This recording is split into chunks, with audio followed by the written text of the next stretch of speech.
What's up, guys? Bringing you guys another video, second video in a week, just because you guys went off on the first one. Welcome to all the new subscribers. If you're new to the channel, go ahead and subscribe. It gives me the motivation to just keep posting more content on this truck and on the twin turbo car. Today we're going to be talking about suspension. So as you guys can see, I'm currently loading at dock 15. 18 wheelers all around me. No, I'm just messing around. But yeah, well, there is 18 wheelers. But we're going to be loading this stuff up today, and we're going to be putting it in the bed of the truck. This truck has a Ridetech adjustable suspension kit. It is going to be the 3.5, and it is the full kit. So I'm going to be going over my kit, or this kit in particular, but all the other kits on the market that are basically available, and the most bought, the most purchased kits on the market, and which ones is going to be the correct kit for you. This is the first truck that I've actually lowered. All the other trucks have been either leveled. I've never even lifted a truck actually before, now that I think about it. But my honest reviews on what my experiences with these kits have been, and what you should do for your 21 to 23 F150. I know the 2024 is going to be rolling right around, so this might pertain to them as well. I think they're going to be the same kits, because it's going to be the same frame, so I don't think much is going to change. And yeah, hope you find this video helpful. What's up, guys? Today we're going to be going over the suspension packages that are available on the market for the F150. Now, personally, I went with the Ridetech Link kit, but I'm going to be going with the competitors. I'm going to try to be as unbiased as possible so you make the correct choice when it comes to your truck.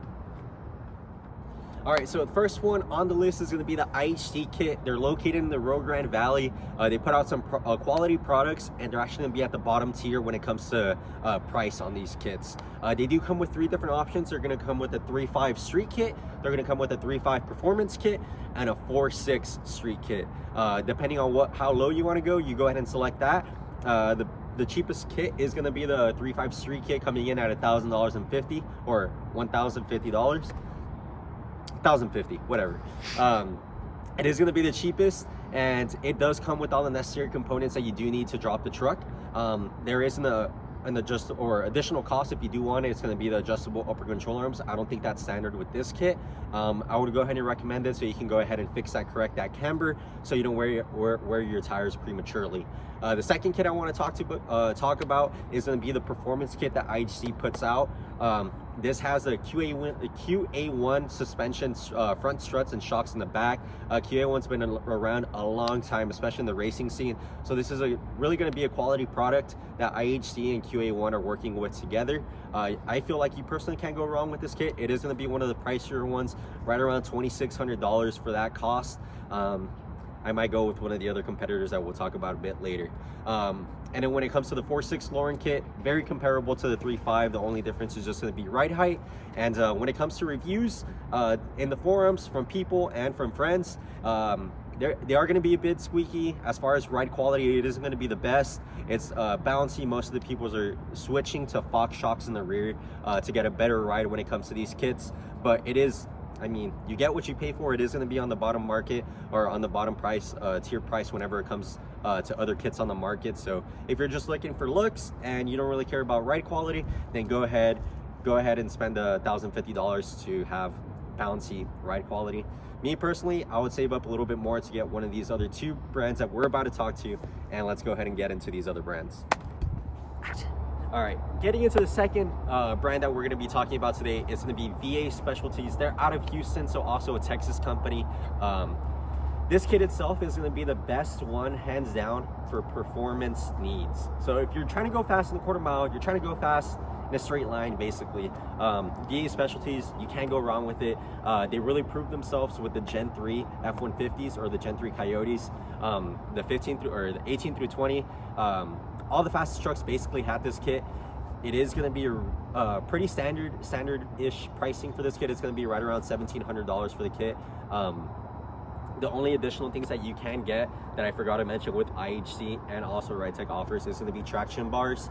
They're all around between $450 to $500, so that's going to be something additional that none of these kits come with. So it's going to be an additional cost. But hands down, VAS Specialties, if you do want to just go fast in a straight line, you don't really hear too much squeak. What a lot of people do are buying these VAS Specialty, the 3.5 kit, and instead of getting the upgraded Viking shocks that you can get with the company itself, they go ahead and order Keltrack shocks. Keltrack's located in Florida. and basically what he does is he helps you with giving you basically like tune revisions for your shock settings depending on your weight, on your power adder, if you have a power adder, and street setup, but what kind of surface you're racing on. So if it's no prep, he'll give you no prep settings. If you're racing on prep surfaces, of course he'll give you prep surfaces. But yeah, those Caltrack shocks, they're going to be spec'd to your, sorry, it's really cold outside, but they're spec'd to your needs basically. So they are a little bit pricier. It might run the bill up to right around $3,000, but that's what you're going to be paying for the high dollar racing or suspension setups either way. So VAS Specialties, in my opinion, best one for racing. You can't go wrong. And let's go ahead and just get into the last topic for the last brand that we're going to talk about tonight. All right, so for the last one that we're going to be talking about tonight is going to be the kit that this truck is actually rocking with. It's going to be the Ridetech full performance package. I think that's what they call it, coming in right around $2,700 or $2,795. My girlfriend's recording, and I don't think she knew the price of this kit, but yes, that's how much it costs. I know it's pricey, but it rides like a Cadillac and it moves like a bee. Stings like a bee, I know, but you know, it's a truck. So yeah, it is going to be one of the best kits on the market. Talking to my mechanic, Shrek Motorsports, he just recommended it because he knew what I was going to be doing with the truck. It's my daily driver. Yes, it has a Whipple supercharger. It's going to put the power down. It has a little bit of wheel hop, but it doesn't have the traction bars. So I feel like if I were to go ahead and put those on, it would completely eliminate it. But I just don't want to do that just yet. It's not a race truck just yet.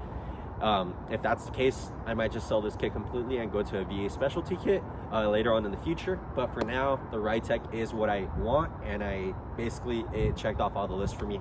This kit, I do have the tow airbags. I don't like to mismatch like companies or brands. Ridetech is the only one that's going to offer the tow bags in the rear with their own name brand basically, and the Ridetech suspension full kit. So this kit is going to be has the most items in it. It's the most complete kit, and it also just has the best ride quality in my opinion.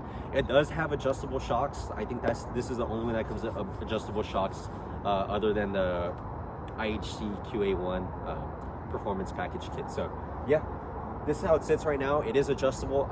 Some of the other kits might be adjustable as well. This one's adjustable from 1.5 inches to 3.5 inches in the front, and the rear being 3 inches to 5.5 inches, I believe. So in my opinion, this is the best riding kit. If you have the money to spare and you don't want to worry about having a squeaky suspension, a bouncy suspension, you just want it to drive even better than stock, I feel like it's very comparable to my Lariat 4-door that I had. That truck rode really smooth, and I feel like this is a very good comparison to that truck in a 2-door single cab, 2-wheel drive to mention. 2-wheel drives are just going to be a lot bouncier. If you do get the 4-wheel drive with the Ridetech suspension, it drives like a dream. It's a completely different feeling just because you have extra weight in the back because of the axles, of course. So yeah, Ridetech suspension, best in my opinion. Whenever it just comes to best overall quality, it's going to meet those performance needs that you needed to. Maybe not at the track as much, but you know, we might put that to the test here pretty soon. So yeah. All right, so quick summary for those of you guys that skipped to the end of the video, just to give you a quick recap. IHC, if you don't care about ride quality, just go ahead and get it. It's the cheapest on the market. All you care about is looks. They do have the performance kit, which is going to offer better ride quality, but it's meant more for drag racing type of situations, but you can get away with it on the street. If you do want performance modification or performance out of it, you're going to be taking this vehicle to the drag strip, I recommend just going with the VAS Specialties. They're tested and proven to be the best whenever it comes to 60 foots on these trucks, and go ahead and get you those traction bars with the kit as well. If you want the best overall kit that's going to be for ride quality, street driving, and performance, then go ahead and get yourself a Ridetech kit. That's what I have on my truck personally, and it's going to be my favorite of my favorite just because it fits my scenario the best. So whatever you guys are looking for, whatever your budget allows, and what your ultimate goals are with the truck, I just mentioned basically the checklist of what you should go with. So I hope this video helps. If this is your first F150 that you're dropping, make the correct choice when it comes to it. And if you have to save a little bit more, just save up a little bit more and get the kit you want. Peace.